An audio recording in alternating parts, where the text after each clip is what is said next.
Producido por tupodcast.es.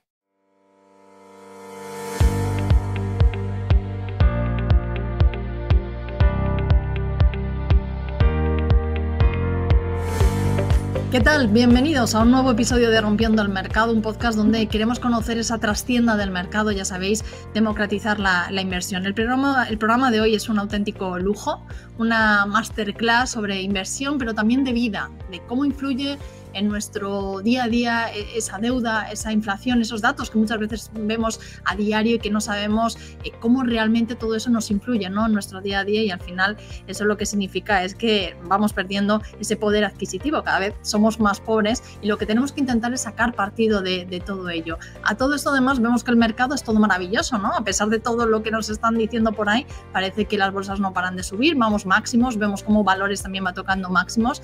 Es momento de cautela o de lanzarse. Bueno, hoy tengo un placer, el lujo de tener aquí en Rompiendo el Mercado a Pablo Gil. Creo que no tiene casi ni presentación porque es más que conocido, bueno, trader, economista, gestor profesional, con más de 40 años dedicado al mundo de la inversión, divulgador financiero, imparte seminarios, ahora está preparando un curso muy interesante, tanto para los que sabéis de inversión como para los que no. Vamos a hablar de ello también. Así que sobre cómo ser rentable con esto de la inversión, que no es que sea algo que no tenga trucos, pero sí hay ciertos conocimientos que son importantes para llevarlo a cabo. Pablo Gil, un auténtico lujo, placer, no sé qué más decirte, de verdad. Nada, muchísimas gracias, Laura. Así da gusto ser recibido. Pablo, llevas más de 40 años, como decía al principio, en el mundo de la inversión. ¿Cómo caíste en este mundo de invertir? Yo conozco tu historia, lo has dicho muchas veces, has estado como gestor de un gran fondo, pero ¿cómo caíste esa primera inversión, esos primeros años? ¿Cómo fueron? Bueno, de forma muy fortuita, como suelen ocurrir las cosas, ¿no? Yo estaba estudiando empresariales en CUNEF y en tercero de carrera, pues me surgió la oportunidad de hacer prácticas en Banco Santander, ¿no? Y fue suerte porque podía haber terminado en el edificio que hay cerca de Barajas, que es la unidad de contabilidad, y en lugar de eso, pues acabé en tesorería, ¿no? Y cuando te metes a una sala, como las películas de Charlie Sheen, estas de los 80 y de Michael Douglas, con estos monitores verdes con barriga, micros, teléfonos con botones, paneles que se iluminaban con lucecitas, parecía aquello la NASA, ¿no? Toda la sala muy oscura para que no hubiese reflejos, las butacas grandes, y empiezas a escuchar, pues voy a prestar 100.000 millones de pesetas, en aquella época eran pesetas, claro, en el mercado monetario, y dices, bueno, ¿esto qué es? Yo me enamoré en el minuto uno, ¿no? Era el mundo de los yuppies de aquella época. Ahora los que tendrían la equivalencia son los influencers, ¿no? Los influencers que triunfan, ¿no? Pero en aquella época eran los yuppies, dedicarte a los mercados financieros era, vamos, probablemente el sueño de muchos de los que estudiábamos carreras de economía. Y bueno, tuve la opción de meterme, estuve 2 meses de prácticas y luego pues tuve eso, también me habrás oído contar muchas veces, yo subí a agradecer al director de personal de Banco Santander que me hubiese dado la oportunidad de hacer prácticas, y en mi carta de agradecimiento le puse que estaría encantado en trabajar en Banco Santander gratis.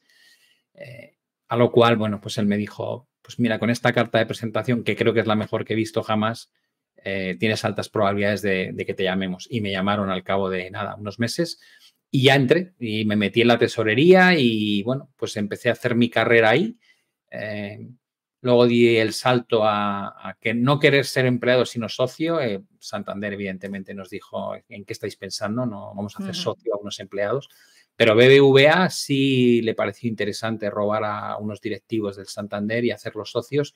Y fuimos eso, BBVA Partners, socios de BBVA, donde lanzamos el primer hedge fund con regulación española que había y que llegó a tener 500 millones de dólares bajo gestión, ¿no? Y luego se lo vendimos a BBVA en 2010, nos quedamos hasta el 2013 y por tema digamos, de transferir, ¿no?, conocimientos de cómo hacíamos las cosas, y luego a partir de ahí pues yo ya quise bajar un poco el ritmo y me dediqué a la formación, a contar lo que había aprendido durante mi carrera y sobre todo a desmentir la cantidad de bulos que hay en Internet sobre qué es esto del trading, que la mitad de la gente que te lo cuenta no se ha ganado la vida haciendo trading, ¿no? Entonces me parecía fascinante hasta qué punto en las redes se habla de cosas que no tienen ni pies ni cabeza y sin embargo la gente las compra, ¿no? Y ese fue lo que me llevó a crear Aprender a Operar, que era una web gratuita y luego, bueno, pues todas las cosas que he ido haciendo desde entonces. ¿Y hasta entonces no habías invertido nunca? O sea, hasta que estuviste o ya habías hecho alguna inversión de joven.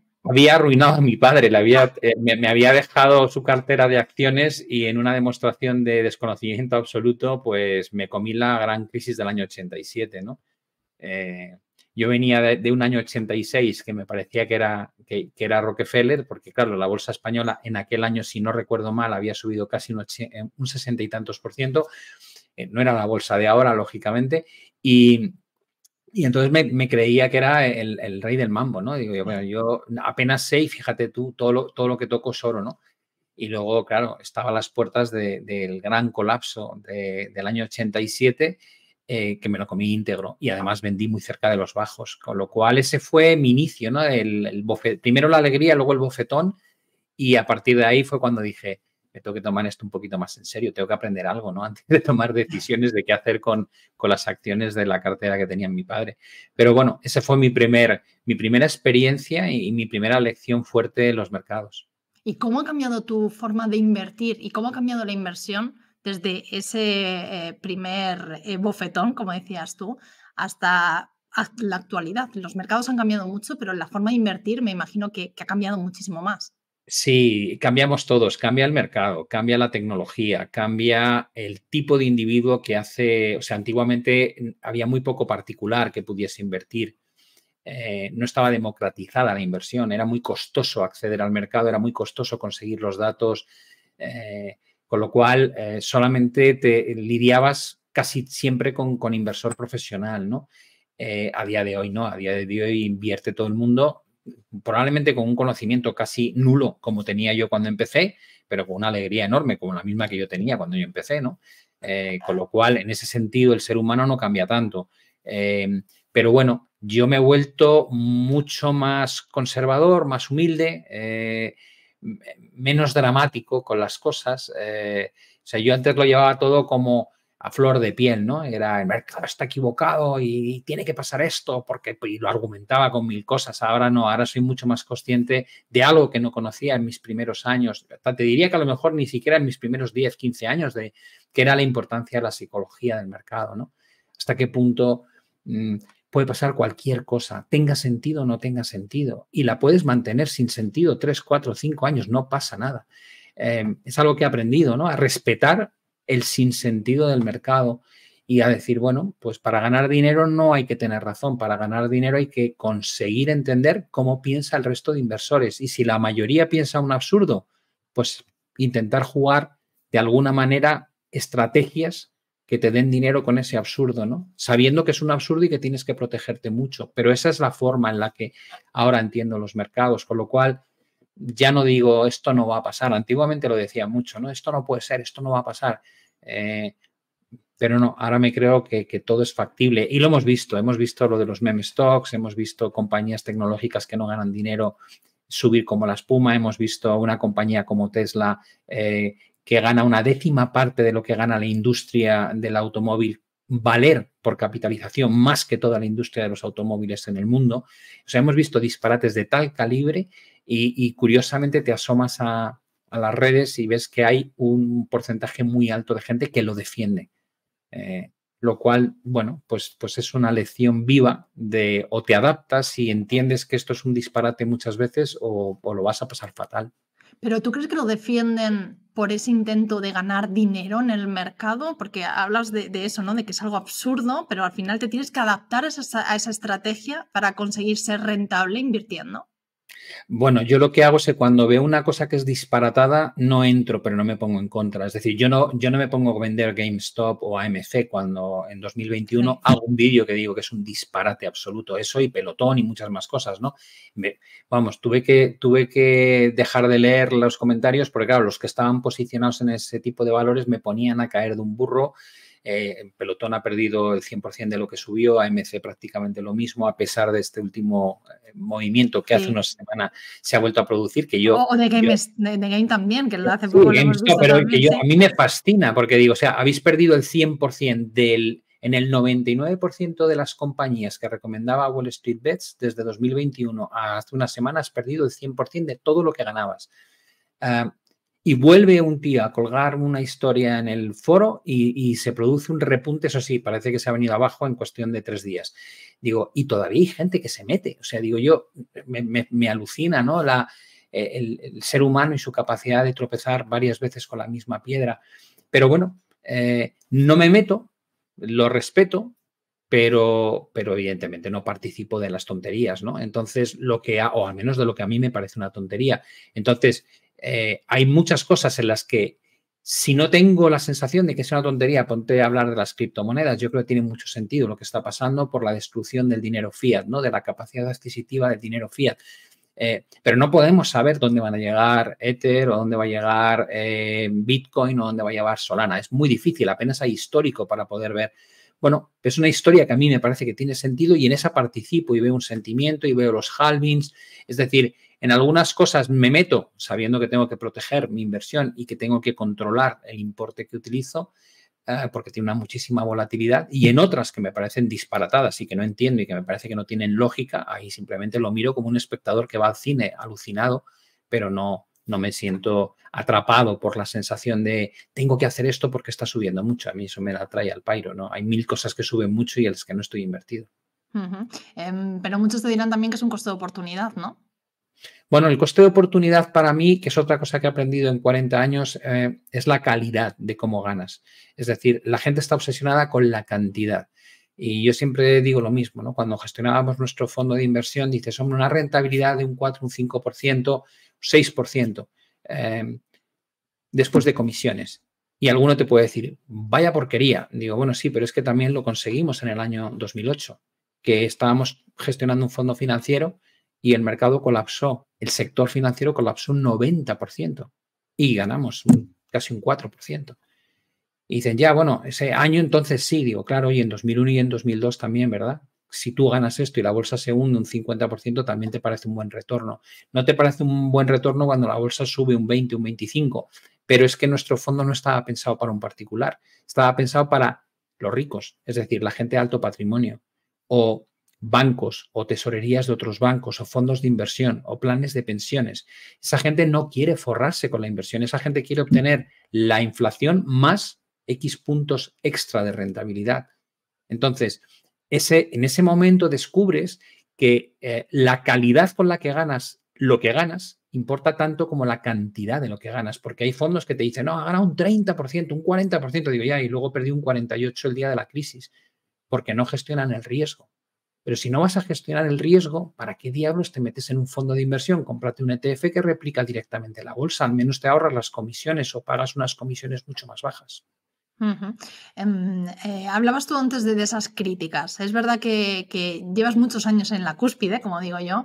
Eso hace que tengas críticas, tengas gente que te apoya, pero has sido muy criticado, sobre todo por el tema de la recesión, Pablo, de ya llega la recesión, ¿no? De ser catastrofista, de ese tipo de cosas. ¿Llega la recesión? A ver, lo primero que tienen que entender la gente, lo que tiene que entender es que una cosa es el entorno macro y otra cosa es cómo te posicionas, ¿no? A mí hay gente que me ha puesto en redes sociales, claro, estarás corto y perdiendo hasta la camisa. Digo, no, que yo analice una situación económica y no me guste, no quiere decir que esté corto. Para nada. De hecho, yo en uno de los vídeos, lo digo porque los vídeos al final es una forma en la que te retratas, ¿no? Es como esta charla que tenemos, queda ahí registrada, dijiste esto tal día, tal hora. Bueno, pues yo tengo un vídeo que decía que en noviembre de 2020 me volví a subir a la bolsa después de ver lo que estaban haciendo los bancos centrales y los gobiernos. Y dices, vale, o sea, estuve invertido. Y cuando me bajé en enero de 2022 también lo dije. Y no he vuelto a entrar en las bolsas globales, pero también he dicho que he comprado China. China sube más este año de lo que está subiendo Estados Unidos, ¿vale? O sea, de hecho es la bolsa que más sube este año.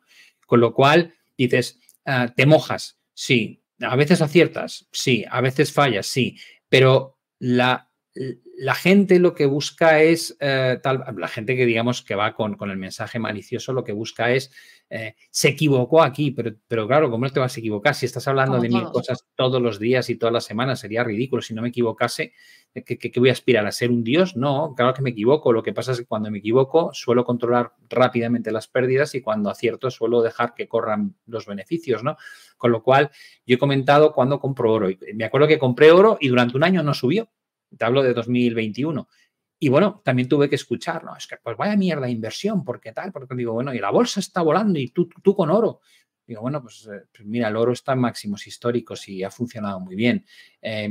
Compras el bono para hacer el hedge a tu cuenta, a tu préstamo hipotecario, ¿no? Y le sacas un arbitraje de un 3%. Bueno, pues hay gente que no termina de entender que está arbitrado y te dice, no, pues pudiste haberlo hecho al 5%. Y digo, sí, claro, y siempre se puede conseguir todo más barato o vender más caro.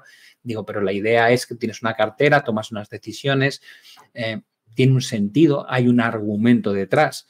Entonces, si a mí me preguntases, ¿por qué no hemos entrado en recesión? Digo, pues porque tienes un gobierno estadounidense donde el estímulo fiscal ha sido tan grande como en 2020 y 2021 prácticamente. O sea, siguen estimulando la economía a nivel fiscal con la misma potencia que lo hacían cuando estábamos saliendo de la gran crisis de la pandemia. Y por eso están con una deuda sobre el PIB de un 131%, que es la más alta de todo el G7 quitando Japón, y probablemente de las 6-7 deudas más grandes del mundo en economías mínimamente razonables, ¿no?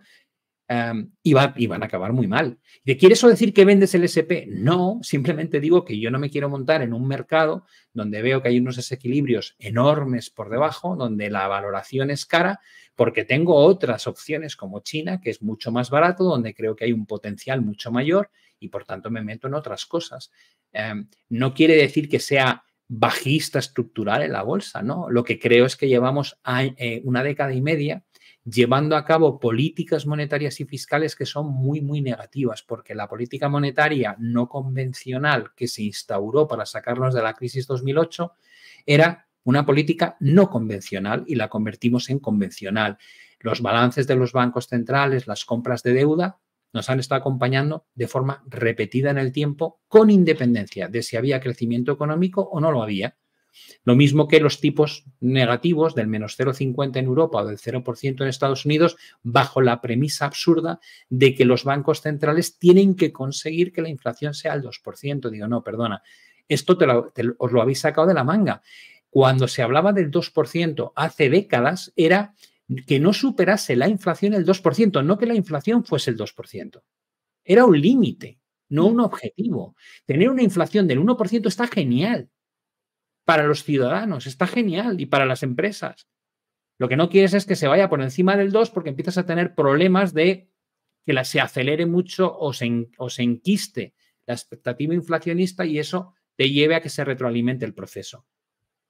Pero bajo esa premisa de queremos la inflación al 2, llevaron a cabo políticas expansivas, bajando tipos a cotas absurdas, metiendo 18 trillones de bonos en tasas negativas que invitaban al endeudamiento, haciendo que muchos de los países europeos pudiesen endeudarse y recibir dinero a cambio, porque eso son las tasas negativas en los bonos, y en Estados Unidos juntaste el estímulo monetario rampante de tipos al cero junto con los programas de QE1, QE2, QE3, QE4, porque QE4 fue lo de la famosa compra de deuda a corto plazo, y encima te llegó Donald Trump y te bajó los impuestos en 2018. O sea, tenías política monetaria y fiscal expansiva en pleno crecimiento económico. Eso es lo que me parece un error.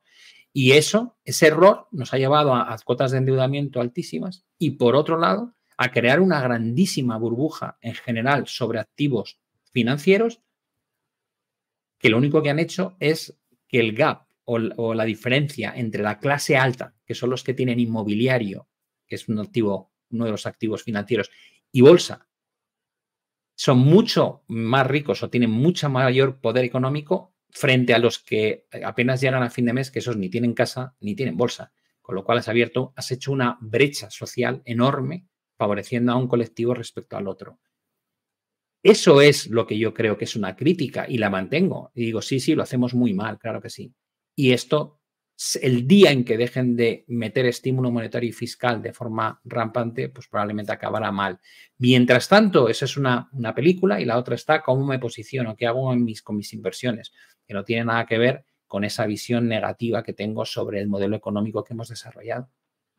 Pero a la hora de tomar tus decisiones de inversión, me imagino que todo ese contexto sí lo tienes en cuenta, porque es verdad que por aquí, por Rompiendo el Mercado, han pasado analistas, por ejemplo, solo técnicos, que me han dicho son terroristas, ¿no? Directamente del análisis técnico, por ejemplo, Roberto Moro, que ha estado por aquí, o otros que no, que tienen en cuenta pues solo lo que es esos value investing, ¿no? Que solo tienen en cuenta ese valor de las empresas. Pablo Gil, ¿qué tiene en cuenta? ¿Más el precio, más el contexto o una mezcla de los dos? Yo lo miro todo. Yo tengo la suerte de haberme aprendido en una tesorería. En una tesorería te pasas 2 años en mercado monetario y cuando empiezas a controlarlo te mandan al mercado de Forex.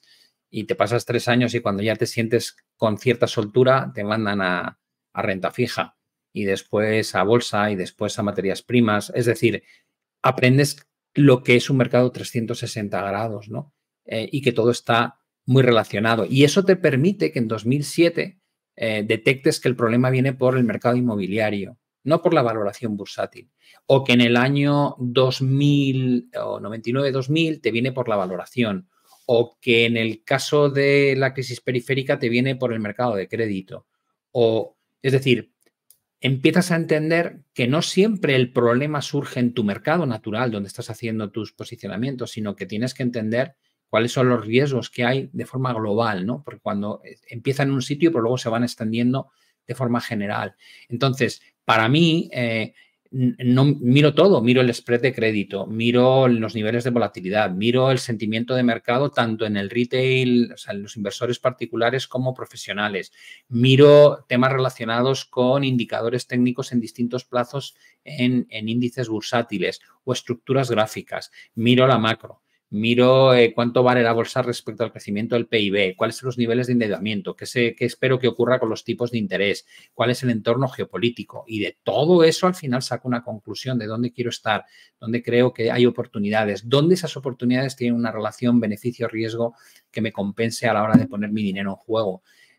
Con lo cual yo no soy ni un analista técnico al estilo purista, ¿no? De que solamente miro análisis técnico, ni tampoco soy un apasionado de la macro que toma las decisiones solamente en base a la macro. Soy plenamente consciente, son 40 años, soy plenamente consciente de que la macro me indica cuánto desfase hay entre la realidad y lo que cotizan los mercados. Y el análisis fundamental te dice esto mismo, pero relativo a compañías concretas respecto a su modelo de negocio, cómo de desviado está el valor intrínseco a cómo cotiza el mercado. Pero es el análisis técnico el que de alguna manera me da una herramienta de cuándo creo que ese desliz o esa desviación de lo que debería ser y lo que es se pone en juego, ¿no? Empieza el ajuste. Y eso depende del sentimiento de los inversores. Si tú no controlas todas esas facetas, yo creo que vas como un poco tuerto, ¿no? Por el mercado, sin ver la realidad completa de lo que está ocurriendo. Precisamente de todo esto, Pablo, vas a hablar en ese curso que estás preparando, que lo vas a presentar el día 3 de junio. Estáis todos invitados, por supuesto. De hecho, aquí en el programa os vamos a dejar también un link para que os podáis suscribir y no os perdáis ese curso donde realmente lo que vas a enseñar. ¿Qué más vas a enseñar? Porque, Pablo, has enseñado ya de todo. Entonces, ¿qué más vamos a encontrar en ese curso? Mira, en la primera parte de ese seminario voy a contar lo que he hecho en los últimos años en mi cartera y por qué lo he hecho, qué argumentos usé para hacerlo, o sea, qué argumentos usé para comprar oro, para meterme en inmobiliario, cualquier cosa que haya hecho. ¿Para salir de la bolsa también? Sí, por supuesto. Y luego voy a contar algo más interesante aún, ¿no? Que es que estoy pensando hacer durante los próximos trimestres, en función también del entorno que percibo que hay.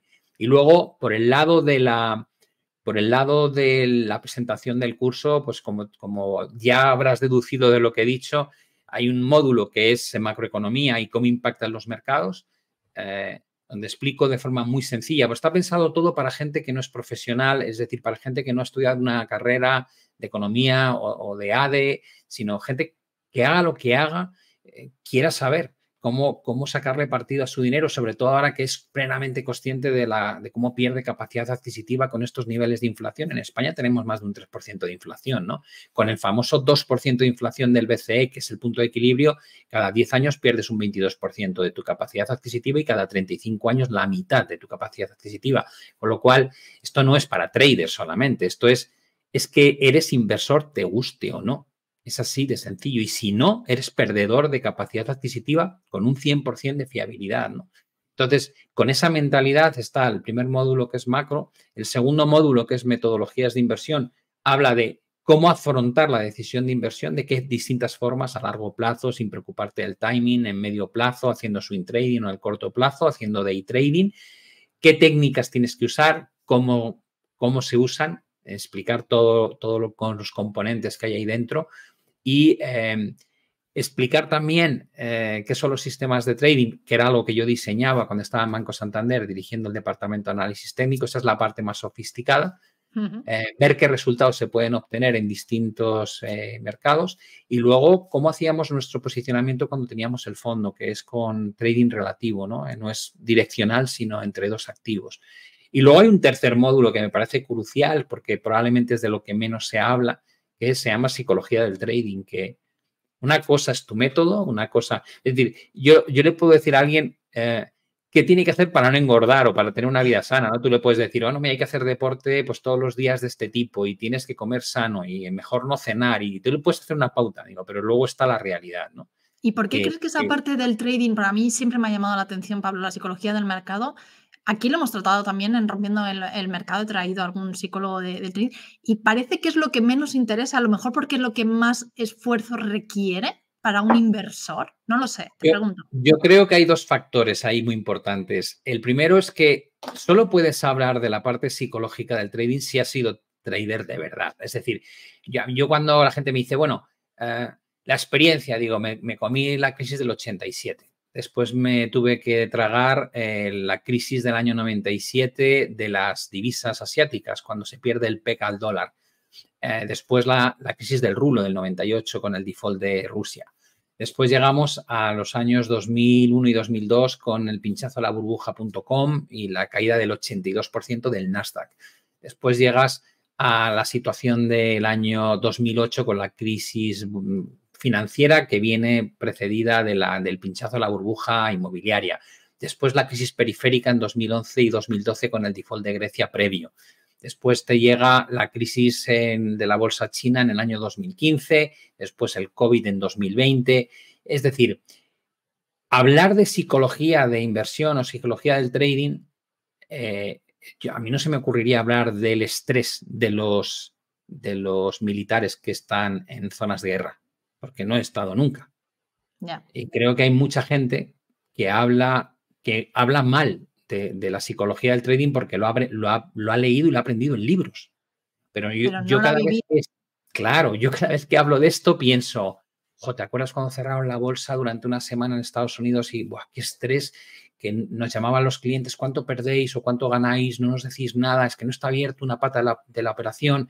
O cuando te cambian la regla y te prohíben irte corto en los bancos durante la crisis periférica y teníamos un modelo market neutral que comprábamos un valor y vendíamos otro y ya no podíamos venderlo.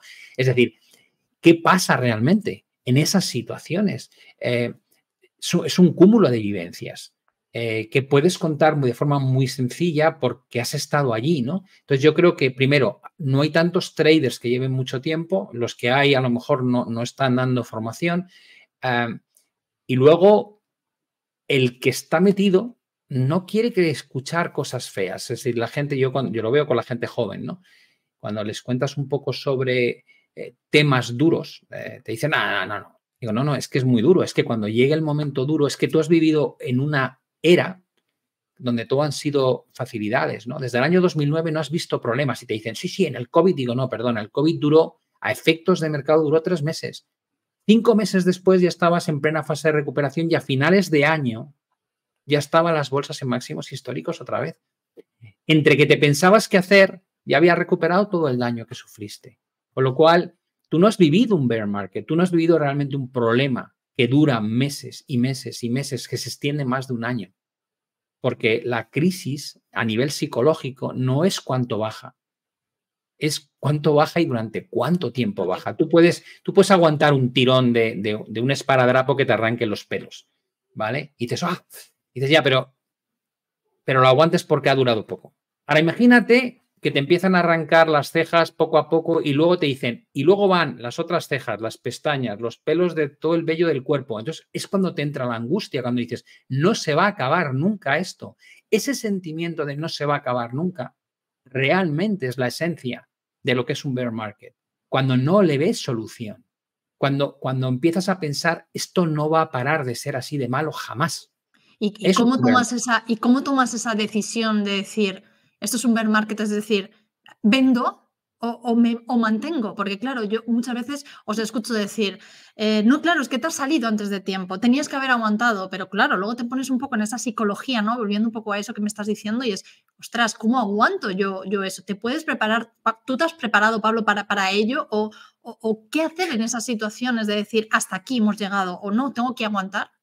Mira, yo creo que el éxito o el aprendizaje más importante que yo he tenido en mi carrera es, uno, asumir que te vas a equivocar muchas veces, que no puedes evitarlo y que lo único que puedes hacer es minimizar las pérdidas cuando te has equivocado, ¿no?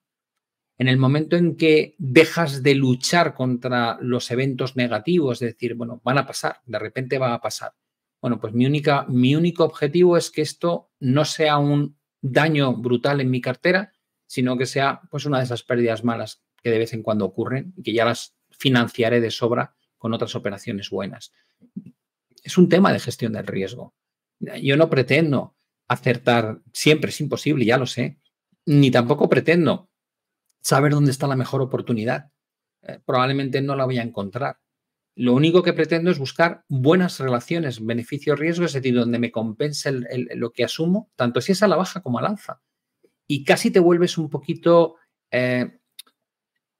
eliminas un poco el sentimiento, ¿no? Yo veo, hay como testosterona, ¿no? En los traders jóvenes, todo como emoción. Digo, no, pues esa sácala del despacho. O sea, te sientas delante del ordenador un poquito como aburrido, ¿no? De aspecto, es como, parece que no le afecta nada, ni cuando gana ni cuando pierde. Digo, bueno, es que ese es el objetivo, llegar ahí centrado, pensando, esto es una máquina de hacer operaciones, esta metodología, unas van a ir bien, unas van a ir mal, no voy a centrarme demasiado tiempo en ninguna de ellas y voy a ir buscando, porque sé que al final el retorno agregado es positivo, con lo cual ya no me obsesiono con un trade concreto ni con saber, va a caer, va a subir. Digo, no, lo que tienes que buscar es cuánto esperas ganar a la baja y cuánto esperas ganar al alza y cuánto riesgo asumes a la baja y cuántos riesgos asumes al alza. Déjate, o sea, luego puedes hacer tertulias, luego puedes hacer presentaciones donde tú dices, pues creo que va a ocurrir todo esto, pues como hablábamos antes, tu visión económica del mundo, pero tú no basas tus decisiones de inversión solo en las decisiones económicas del mundo. O sea, sería ridículo. Con lo cual dices, bueno, pues yo no quiero estar en bolsa por estos motivos y estoy en estos activos invertidos. Vale, genial. Cuando vea la oportunidad, a lo mejor te digo, pues mira, a lo mejor hasta ni vendo. Y dices, ¿cómo no vas a vender si crees que va a haber un bear market en un momento dado? Digo, pues porque una de las cosas que he aprendido es que si simplemente haces preservación de capital, si tú tienes 100 unidades y el mercado baja un 50% y tú mantienes tus 100 unidades, no has ganado, pero con el mercado un 50% más barato, tú eres el doble de rico, ¿no? Tú puedes comprar el doble de activos de lo que podías comprar antes. Pues ya es un premio muy grande. Con lo cual, a lo mejor no abro posiciones cortas estructurales, sí de trading, pero no pongo mi cartera a jugar hacia abajo. Lo que hago es intentar mantener el valor de mi cartera y cuando crea que ese suelo se ha alcanzado o ha bajado lo suficiente, pues empiezo a adquirir pues, activos a precios mucho más baratos que antes, ¿no? ¿Y cómo ve Pablo Gil el mercado en este ya casi segundo semestre del año? Pues depende, porque hablar del mercado en su conjunto es siempre complicado, ¿no? Hay muchas cosas distintas. Veo cosas que llevo diciendo y defendiendo que había que comprar, que lo están haciendo muy bien y estoy encantado, evidentemente, y que creo que todavía tienen potencial. Las cosas de las que me bajé en 2022 sigo sin estar tentado de entrar. Es decir, no, yo tenía el MSCI mundial, me salí, ahora está ligeramente por encima de cómo me salí, pero no me quita el sueño en absoluto. Tengo otras muchas inversiones que me dan rentabilidad con menor riesgo, tan buena como la de la bolsa, con lo cual, si tengo eso, ¿para qué diablos voy a meterme en el mercado, ¿no? Creo que el control de la inflación no va a ser tan sencillo, creo que las bajadas de tipos se van a postergar, creo que ese retraso a la hora de bajar las tasas de interés y que cuando las bajen no las van a bajar tanto, al final hará mucha mella en la refinanciación de créditos que están concedidos al 0% y eso reducirá los beneficios de las empresas. Toda esa parte me preocupa mucho y, por otro lado, estoy súper optimista con un aumento de la productividad gracias a la inteligencia artificial. Pero la clave aquí es quiénes van a ser los ganadores de esa ganancia de productividad, ¿no? Porque esas son las empresas que quieres comprar. De momento estamos jugando a la primera derivada. Juegas Nvidia, que es el que fabrica los chips. Y dices, vale, ya, pero genial. Pero eso no es, ese no es la apuesta futura. La apuesta futura es qué compañías de repente van a multiplicar su beneficio por acción porque van a tener muchos menos costes y más eficiencia, ¿no? Eso pasó también con Internet. Las primeras apuestas que hacíamos eran casi porque ponía .com, no por lo que ganaban. Y las grandes ganadoras llegaron 10 años después, ¿no? Cuando aparecen los Facebook o aparecen compañías que empiezan a optimizar, o Amazon, ¿no? Que empieza a hacer comercio internacional cuando ya es posible. O sea, la clave, Pablo, es conocer esas empresas, ¿no? Esas empresas del futuro o saber cuáles pueden ser, ¿no? Efectivamente, eso va a ser un trabajo muy, muy interesante, claro. ¿Y crees que estamos entonces al final de esas 7 magníficas en el mercado? Pues también creo que no se puede hablar de las 7 magníficas. Yo, por ejemplo, a mi Tesla no me gusta nada. No me gusta nada porque le ha salido un competidor complicadísimo que es China, ¿no? Sí. Que le va a obligar, y ya lo ha hecho, a bajar precios, a tener unos márgenes operativos cada vez menores, una industria donde Europa y Volkswagen y BMW y todas las compañías tradicionales están también comiéndole un poco terreno, con lo cual creo que lo tiene muy difícil, ¿no? Tampoco me gusta Apple. Pero, por otro lado, sí considero que Microsoft lleva demostrando 25 años saber estar en el top de forma sistemática y es una gran apuesta hace una gran apuesta por la IA.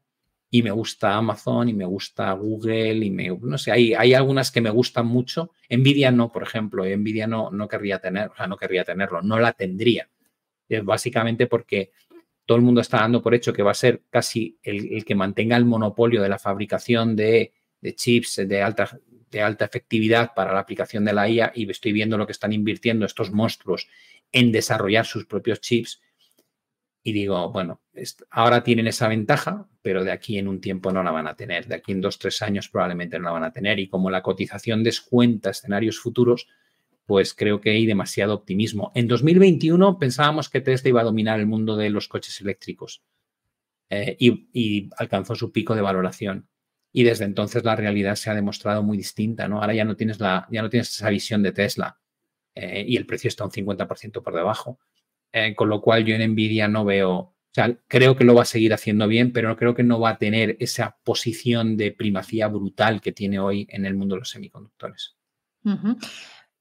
Ahora mismo en la bolsa, los mercados financieros, sobre todo en las bolsas, vemos cómo se disparan, como lo decía yo al principio, ¿no? Da la sensación de que es una fiesta continua. Sin embargo, los datos macro no acompañan. ¿A qué se debe? Digamos, ¿no? La gente que quiere empezar a invertir dirá, pero ¿cómo voy a invertir, por ejemplo, en bolsa cuando vemos que los datos macro, o sea, los países no van bien, cada vez estabas diciendo tú más endeudados, pero sin embargo la bolsa sigue subiendo? ¿Me subo a ese carro o mejor me espero, por ejemplo, a esas elecciones de Estados Unidos que todos estamos esperando? ¿Por qué hay esa diferencia, ¿no? Que mucha gente se pregunta entre bolsa y situación económica. Bueno, si tienes en cuenta que la bolsa lo mueve el sentimiento, es decir, la bolsa lo mueve la percepción de lo que crees que va a pasar en el futuro, no lo que está pasando en el presente. Los analistas hacen expectativas de cuánto van a ganar las compañías durante los próximos trimestres. El inversor hace en base a esos datos, hace un análisis de cómo debería cotizar el S&P o el Eurostoxx 50 en función de esas previsiones. Haces previsiones sobre dónde van a estar los tipos dentro de un año. Haces previsiones sobre qué va a pasar con el crecimiento de China. Son todo previsiones, pero las previsiones a veces se cumplen y a veces no. Con lo cual, cuando tú proyectas tu imagen de cómo va a ser el mundo en base a esas previsiones, es cuando te lleva a querer estar o no estar. Y luego esa sería, digamos, la forma de alcanzar una idea de inversión razonada. Pero luego está la inversión no razonada, ¿no? Es como está subiendo mucho, me subo. Dices, ya, pero ¿sabes en lo que te has subido? Una cosa que sube mucho. Y dices, bueno, genial, pero es que de esto hay muchísimo. Entonces, la inercia de la tendencia hace un efecto FOMO, que es Fear of Missing Out, que básicamente arrastra a un montón de gente a replicar aquello que está funcionando. Entonces, se meten en los 7 magníficos, no porque entiendan realmente a qué se dedica el modelo de negocio, sino porque sube mucho y son compañías que te suenan, ¿no? Y dice, yo sé lo que es Meta, porque era el antiguo Facebook, o sé lo que es Amazon, que es donde compro. Y dices, bueno, ya, y te sientes como, yo lo controlo, digo, no controlas nada, pero en el fondo la familiaridad del nombre te lleva a pensar que tienes una cierta protección, ¿no? Pero tú estás comprando expectativa cuando en este mercado pasa lo que pasa y dices, vale, entonces, ¿de qué depende que la expectativa se mantenga positiva? Digo, de las condiciones financieras. Dices, ¿qué son esas condiciones financieras? De si son laxas o no, de cuánta liquidez has volcado al sistema, de cuánto dinero hay. ¿Es en eso en lo que nos tenemos que fijar, Pablo, para intentar adelantarnos a esa situación, en la liquidez?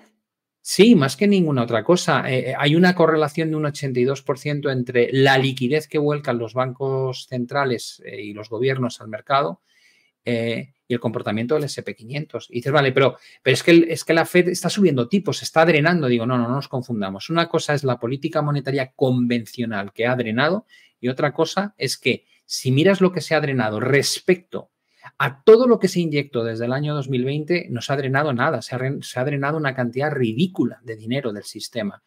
Y lo ves en las reservas de los bancos, que están en 3,6 billones en Estados Unidos. Y lo ves en los índices que elabora la propia Reserva Federal de las condiciones financieras, que están en los niveles más laxos casi llegando a 2021, cuando los tipos estaban al 0%.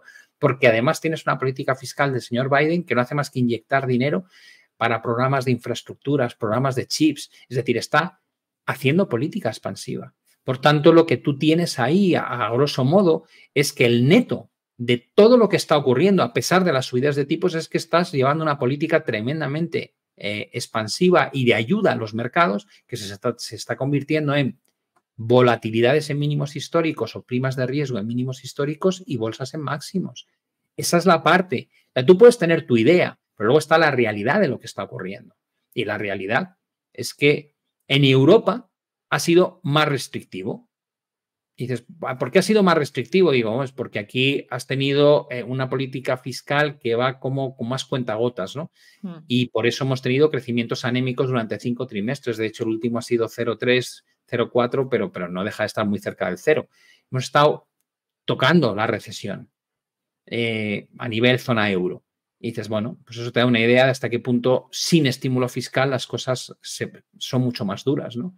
Lo que pasa es que no se ha visto un problema en la bolsa porque seguimos a Estados Unidos, tenemos una dependencia de la bolsa americana que es una pasada, ¿no?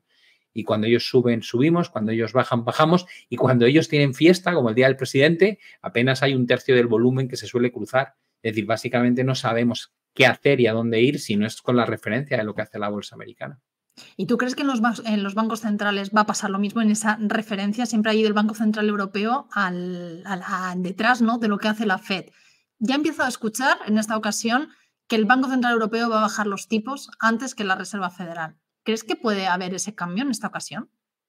Bueno, pues es una forma de hacer una proyección de que a lo mejor nos equivocamos. Yo te diría que hay probabilidad alta de que cortemos tipos en 0,25 en junio en el BCE y no la creo para la Reserva Federal y que probablemente el siguiente recorte de tipos del BCE tarde mucho en llegar, a lo mejor no llega hasta diciembre, porque lo que creo que va a ocurrir es que nos queda un dato más o menos cómodo de IPC en la zona euro y luego vamos a tener 3 meses de subidas de IPC por el efecto base.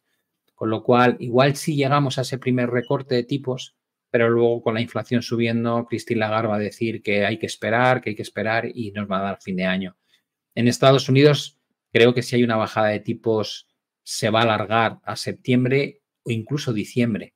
Con lo cual, yo este año no veo grandes movimientos. Algo sí, de recorrección en tipos de interés, pero de verdad no veo grandes movimientos a la baja. Volviendo aquí a España, ¿te preocupa la situación económica de aquí de España? Porque el IBEX es uno de los índices que este año, hablando de bolsa, es de los que mejor se ha comportado. Pero sin embargo, es verdad que muchas veces nos ponemos a hablar eso, ¿no? De Estados Unidos porque le seguimos, Europa sigue a Estados Unidos, pero la situación económica en España, los jóvenes, ¿te preocupa como economista? A ver, creo que en España tenemos cosas buenas y cosas malas, ¿no? Creo que el factor turismo que tanto se criticó anteriormente es un pulmón brutal de ayuda a la economía y si lo cuidamos, pues puede seguir siendo un foco de entrada de ingresos, de mantener pues determinados sectores que siempre han sido muy relevantes en nuestro perfil económico. Y eso creo que va a seguir funcionando bien. La parte más fea de nuestro modelo económico creo que está en lo que está pasando con la gente joven. Creo que estamos dejando que mucho talento se vaya fuera después de haberse formado aquí porque las condiciones laborales pues atraen muy poco, ¿no? Yo tengo hijos de 18 hasta 29 años y lo percibo en ellos y en sus amigos, ¿no? Alguno de mis hijos que está, por ejemplo, estudiando medicina, está en cuarto, me dice, vamos, yo en cuanto acabe la carrera me voy. Dice, porque para malvivir ganando 1.000 y pico euros, con la responsabilidad que voy a tener, con la carrera que me estoy metiendo, que está estudiando como un animal, y yo le entiendo. Dice, me voy a Reino Unido, me voy a donde haga falta. Tengo otro pariente súper cercano que es ingeniero aeronáutico y que vive y trabaja en Alemania. Es decir, llega un momento en que dices, hombre, tenemos un modelo económico donde estamos respetando el poder adquisitivo por ejemplo, del jubilado, al que le aplicamos exactamente la subida del IPC para que no note en absoluto la pérdida de nivel de vida, pero luego no tenemos ningún problema en pagar una miseria a chavales que acaban de terminar la carrera o a gente incluso que tiene ya unos años de experiencia. Esa parte del modelo me da pánico. Otra cosa que tampoco me gusta nada en nuestro modelo económico es que no comparamos peras con peras ni manzanas con manzanas, ¿no? Cuando escuchas en general a los políticos, y hablo de cualquier político, no de ideología, decir cosas como, bueno, la última frase que hemos oído es la de vamos como un cohete, ¿no? Y dices, bueno, ya, pero ¿sabes lo que pasa? Que vamos como un cohete en PIB ahora, hace un año y medio no íbamos nada bien en términos de PIB, que es crecimiento económico, pero estábamos mejor en inflación que el resto de Europa y entonces nos decíais que teníamos la inflación más baja de toda la zona euro. Ahora tenemos de las inflaciones más altas de toda la zona euro, pero lo que me estás vendiendo es que vamos muy bien en términos de PIB. Como la economía es muy amplia, siempre puedes escoger lo que quieres vender a la población, ¿no? Pero lo que nadie dice, o muy poca gente dice, es que tenemos un gran crecimiento económico, pero casi un 110% de deuda sobre el PIB. O dicho de otra manera, que buena parte de este crecimiento económico está financiado con un dinero que no tenemos, que hemos tomado prestado, porque eso es la deuda. Y cuando la gente me dice, no, Alemania está hecho unos zorros, está casi en recesión, digo, ya, pero tiene un 60 y tantos % de deuda sobre PIB. Si Alemania sacase la chequera, el gobierno alemán sacase la chequera y llevase la deuda al 110% sobre el PIB, Alemania crecería al 5%. Entonces, por eso digo, no estás comparando peras con peras y manzanas con manzanas. Yeah. Entonces, en todas las economías te pasa, hay cosas que te pueden gustar más y cosas que te pueden gustar menos.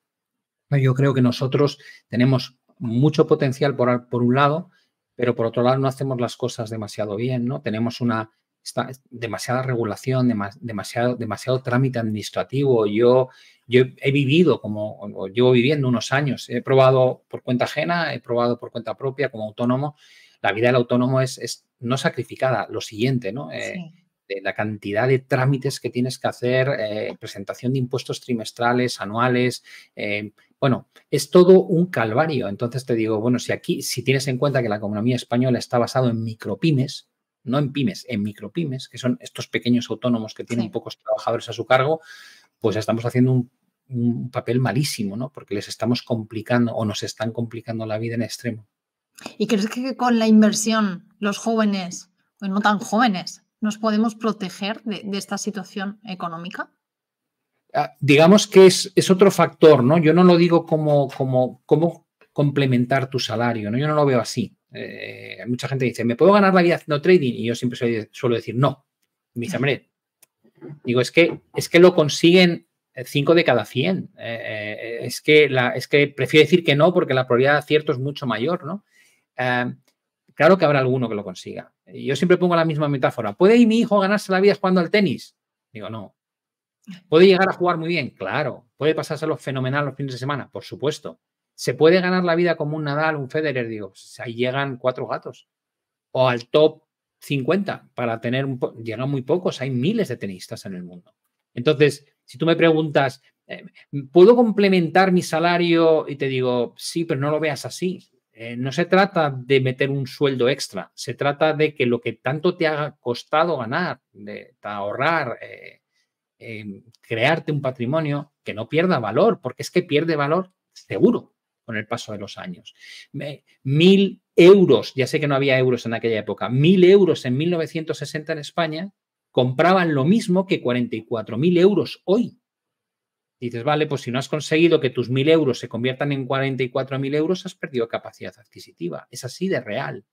Entonces, cuando yo me planteo invertir, lo único que pretendo es conseguir una rentabilidad superior a la inflación. Hombre, si la consigo multiplicar por 5, pues fenomenal. Pero con conseguir mantener el nivel adquisitivo ya es un paso importante. Es un primer objetivo muy bueno, ¿no? Y eso sí se puede conseguir. ¿Y cómo se puede conseguir?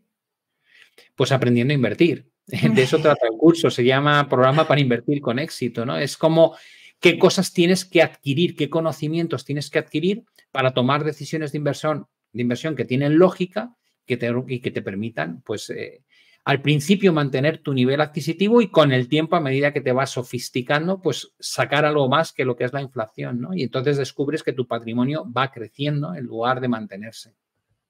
¿Y crees que es necesario también de cara al futuro de esos jóvenes, esas pensiones que se ponen en entredicho, pueden estar en peligro esas pensiones? ¿Hay que complementarlo? ¿Tenemos que empezar ya a complementarlo? Sí, por supuesto. La pensión a día de hoy te la están pagando con deuda, ¿no? Ya no hay fondo, ya no hay un fondo, no hay superávit.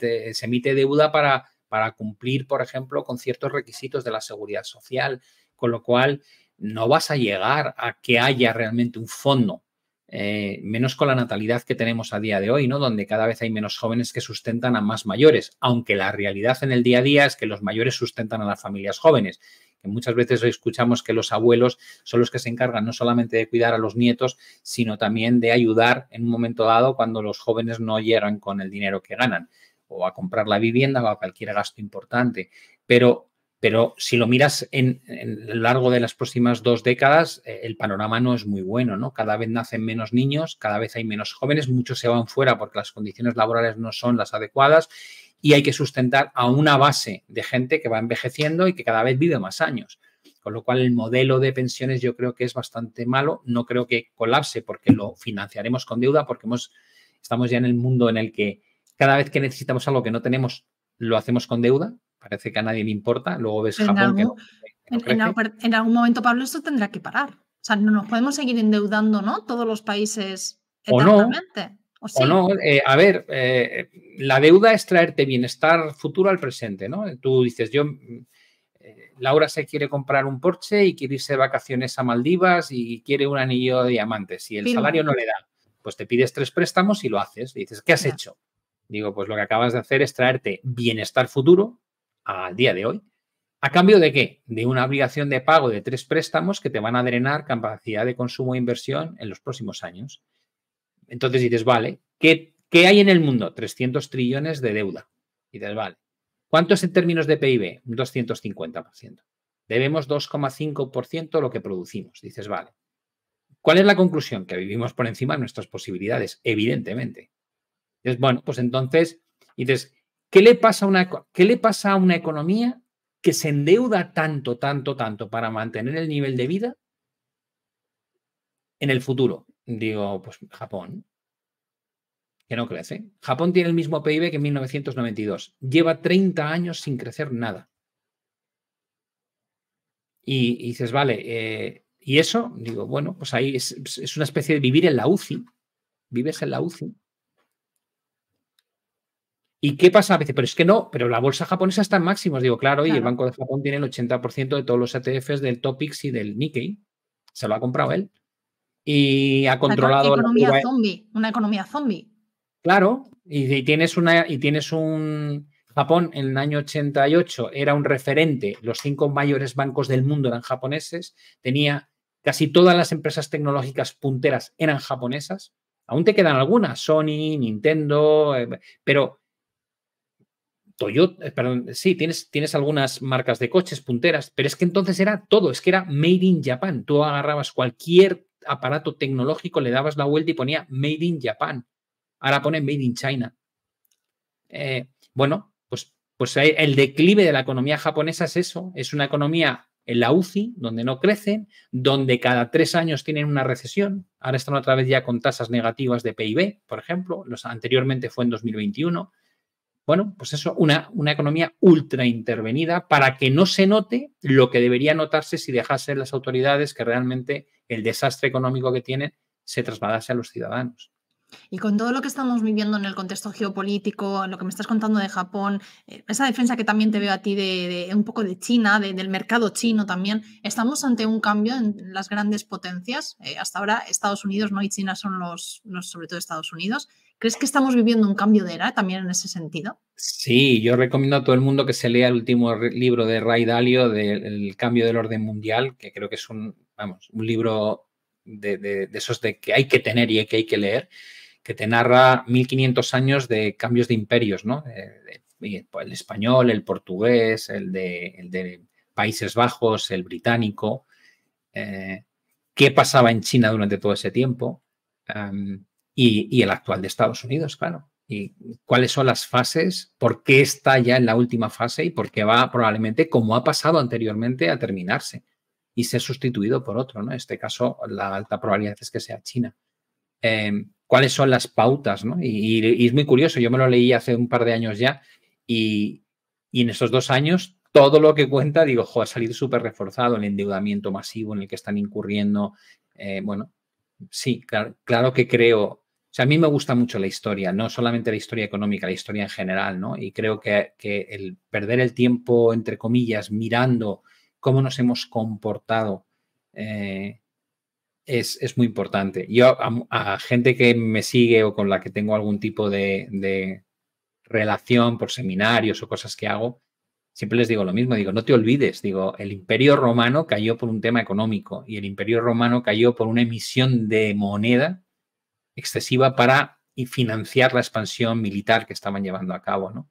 Y en aquella época, claro, se quitaba parte del metal precioso de la moneda y cada vez había metal menos valioso. O sea, ahí era realmente la reducción del valor por la plata que había o por el oro que había en las monedas.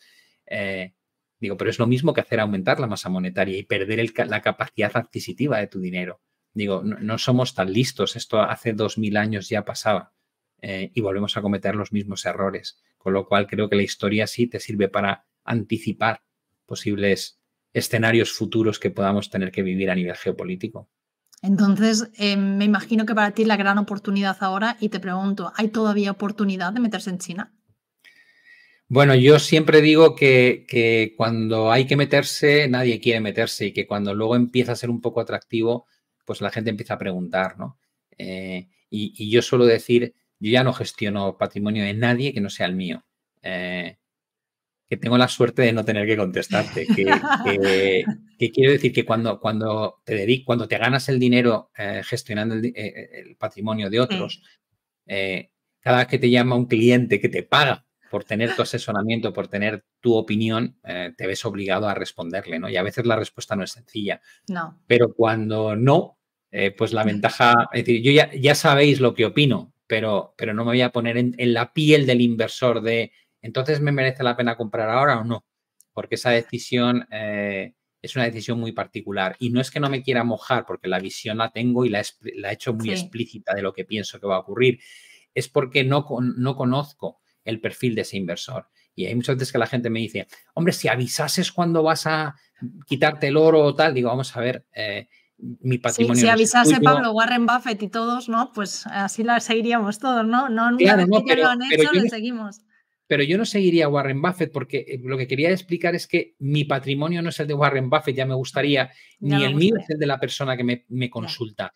Ni sé cuál es su aversión al riesgo, ni sé qué edad tiene, ni cuál es, si está en una fase en la que ya debe asumir muy poco riesgo y capitalizar simplemente inversiones que generen ingresos con poco riesgo, o si tiene 22 años y tiene toda la carrera profesional por delante y se puede permitir pues sufrir drawdowns o caídas fuertes en rentabilidad que va a tener tiempo de recuperarlo.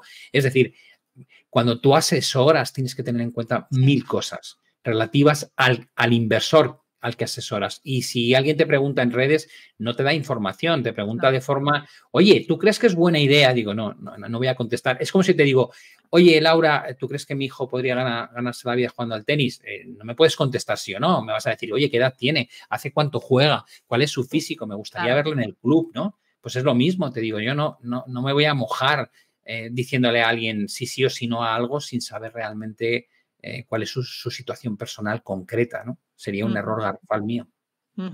Ya para terminar, 3 preguntas más. Una, después de estos 40 años, si tú echaras la vista atrás, Pablo, dentro del mundo de la inversión, me refiero sobre todo, 20, 30 años atrás, ¿habría algo que hubieses cambiado?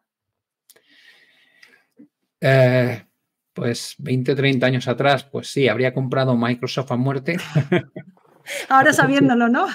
Una gran inversión. Habría intentado comprar en los últimos 10 años Bitcoin y Nvidia, ¿no? No, ahora en serio, creo que la parte psicológica la he descubierto muy tarde, ¿no? El ser conscientes de hasta qué punto importa el sentimiento en el mercado es algo que me ha madurado muy tarde. Pasas por muchas fases cuando vas aprendiendo, ¿no? Y hay un momento de soberbia. Yo por eso cuando veo a lo mejor las críticas, a veces de verdad que me sacan risas, Mejor. Porque pienso, es lo que habría contestado yo hace 25 años. O sea, exactamente esto es lo que había contestado yo. Ahora no, ahora creo que tengo más tranquilidad interna. Creo que percibo esto como una cosa muy bonita, pero donde no tengo tantos altos y bajos, ¿no? O sea, yo antes era como me va a dar un infarto, ¿no? En los momentos duros de las grandes crisis, por ejemplo, de no dormir, de estar ahí pensando, ¿y mañana qué hago con la cartera? ¿Y qué hago con esta posición? ¿Y cuánto va a durar? O sea, era una angustia permanente. Ahora no, ahora lo veo de otra forma y creo que lo veo de otra manera porque he aprendido mucho sobre mí mismo y sobre los mercados desde el punto de vista psicológico, ¿no? Bueno, no es el fin del mundo en ninguno de los casos, ni si te pierdes un movimiento interesante al alza, ni si te pillas un movimiento en contra, ¿no? Simplemente gestiónalo y ya está. Y esa parte, pues a lo mejor es que se tarda en adquirir, ¿no? A lo mejor yo fui muy torpe, pero sí me hubiese gustado tenerla controlada muchos años atrás. De la actualidad en bolsa, ¿qué crees que puede pasar para que haya un shock en los mercados? En bolsa, me refiero. A ver, creo que es difícil que haya un shock porque desde el año 2009 los bancos centrales se han convertido en los gestores de riesgo. Antiguamente lo gestionábamos nosotros, ¿no? Cuando tú dejabas que el mercado cayese un 60%, el DAX bajó más de un 70% en 2001, 2002, ¿no? Cuando eso pasa, o eres gestor de riesgo o estás muerto. Pero si la gestión del riesgo no me tengo que preocupar yo porque hay unos bancos centrales que cuando hay una crisis salen, como salieron en el COVID, con el QE ilimitado. Es que el concepto es aberrante en sí mismo, ¿no? Es decir, voy a comprarme todo lo que haga falta. De hecho, Mario Draghi en 2000, con la gran crisis periférica en 2011, dijo, whatever it takes. Haga falta lo que haga falta. Entonces, cuando tú eres capaz de hablar de QE ilimitado o esas frases, has cruzado el Rubicón. Te has convertido en Dios financiero, porque le estás mandando un mensaje al mercado que es tremendamente polémico. Le estás diciendo, yo tengo una maquinita de hacer dinero y voy a imprimir tanto como haga falta para conseguir que esto no tenga un efecto devastador. Y entonces el inversor al principio no se lo termina de creer, pero cuando ya llevas una década mostrando que es así, el inversor llega a un momento en que dice, hey, para, pandemia, todo el mundo a su casa, no te puedes mover durante meses y se para la economía mundial, la peor depresión después de 1929. Las bolsas acaban en máximos históricos en 2020. Y dices, vale, ¿qué ha pasado aquí? Digo, pues que hay unos tíos que se han puesto una gabardina y han dicho, voy a meter tal estímulo que va a dar igual. No le va a pasar nada al enfermo. Le voy a meter tal dosis de antibiótico y ayudas que aunque tenga cáncer avanzado, aunque tenga todo lo que tenga, se va a poder ir de fiesta esta noche. Esa es la vida que tenemos hoy en los mercados. Y es peligrosísima, claro. ¿Por qué? Pues porque probablemente alargas la posibilidad de que haya un accidente grave, pero si un día lo hay, las consecuencias van a ser terroríficas, porque nadie va a estar acostumbrado a esas crisis severas, ¿no? Y yo ya te he nombrado todo lo que he vivido, ¿no? Con lo cual yo vengo de un mundo donde pues cada 10 años tienes que lidiar con problemones serios de verdad. Y desde el 2009 no lidiamos con ningún problemón serio. A lo mejor en Europa con la crisis periférica, pero afectó a la periferia, no a toda Europa. Con lo cual te diría que llevamos más de una década o llevamos 12 años de inversores donde el no hacer nada cada vez que había un desastre entre manos ha sido la mejor opción que podías tomar. Y eso cala. Eso cala. Es como el niño que no hace más que hacer trastadas y el padre le va sacando las castañas del fuego todas las veces, ¿no? Y cada vez la trastada es mayor y llega un momento dado en que se roba un coche, pero paga el padre la fianza y luego hace otra barbaridad y el padre está ahí para pagar la fianza y dice, ¿qué has creado? Has creado un monstruo, claro. Has creado a alguien que no tiene ningún control sobre lo que está haciendo y que se cree que la vida es así. Bueno, pues hemos creado una gama de inversores donde creen que gestionar el riesgo no tiene sentido. Por ese motivo se han puesto tan de moda los ETFs, comisiones muy bajas, cero gestión del riesgo, porque el riesgo me lo gestiona realmente los bancos centrales y los gobiernos. No sé cómo acabará, pero va a ser bonito. Yo siempre digo que, bueno, la historia está para verla, ¿no? Y navegarla, así que va a ser entretenida. Te he preguntado por el pasado, por el presente y ahora me queda el futuro. ¿Qué le dirías a ese Pablo Gil de dentro de unos años? ¿O cómo se ve Pablo Gil dentro de unos cuantos años? 10 años. Pues disfrutando un poco la vida, ¿no? Yo creo que llevo muchos años trabajando, quiero seguir trabajando, pero quiero bajar un poquito el ritmo, ¿no? Tengo una mujer que es una santa y ahora de cara al lanzamiento del 3 de junio, bueno, pues yo trabajo 7 días por semana, y no te exagero si te digo que 10 horas al día, y llevo haciendo este sprint muchos meses, ¿no? Y es agotador y ya me lo noto, que estoy muy cansado. Luego empiezo una gira por Latinoamérica a partir del 20 de junio en Buenos Aires, luego me voy a Colombia, después voy a Santiago de Chile, a Perú, a México y con un poco de suerte a Estados Unidos. Y a la vuelta en octubre de esa gira, mi intención es seguir haciendo lo que hago, pero bajar claramente ritmo y poder dedicar más tiempo a familia y a viajar y a disfrutar un poco de lo que he conseguido hasta ahora. Hoy en día, ¿cuánto tiempo más o menos dedicas a tus inversiones, Pablo? A ver, es difícil de decir porque yo lo que dedico es 3 horas al día aproximadamente a leer, todos los días unas 3 horas a leer. Te diría que 1 hora, hora y media a analizar mercado, porque cuando lo haces todos los días tardas muy poco y sobre todo cuando llevas 40 años tardas muy poco en revisar todo lo que sale a nivel macro, cifras, gráficos, etcétera. Y luego el resto del tiempo lo dedico a crear contenido realmente, ¿no? A los vídeos de los domingos, a las entrevistas, a los podcasts como este, a las colaboraciones de marcas con las que trabajo, a seminarios, bueno. ¿Cuánto tiempo? Dices, es que en todo este trabajo de preparar contenidos, de analizar, de leer, mi cabeza está trabajando en las ideas de inversión y voy sacando ideas, las voy apartando para luego estudiarlas más en detalle, con lo cual no dedico un tiempo concreto, sino que todo mi día a día al final se destila en que a lo mejor en 1 semana o en 2 semanas o en un mes no se me ocurre nada y de repente digo, oye, esto me gusta. Hay veces que son operaciones de de cierto corto plazo. Yo compraba el Nikkei cuando rompía los máximos de 2024 y con un 10% me salía, eso es trading, como quien dice. Sí. Y luego tengo otras ideas que las voy a mantener años, ¿no? Entonces, bueno, no sabría decirte que todo el día estoy trabajando y que de ese trabajo al final saco ideas de inversión, pero si me dijeses, no, solamente trabaja para buscar las ideas, digo, pues no lo he hecho nunca así, no sé lo que tardaría. Pablo Gil, como he dicho al principio de este programa, esto iba a ser una masterclass de inversión, pero yo creo que también una masterclass de vida.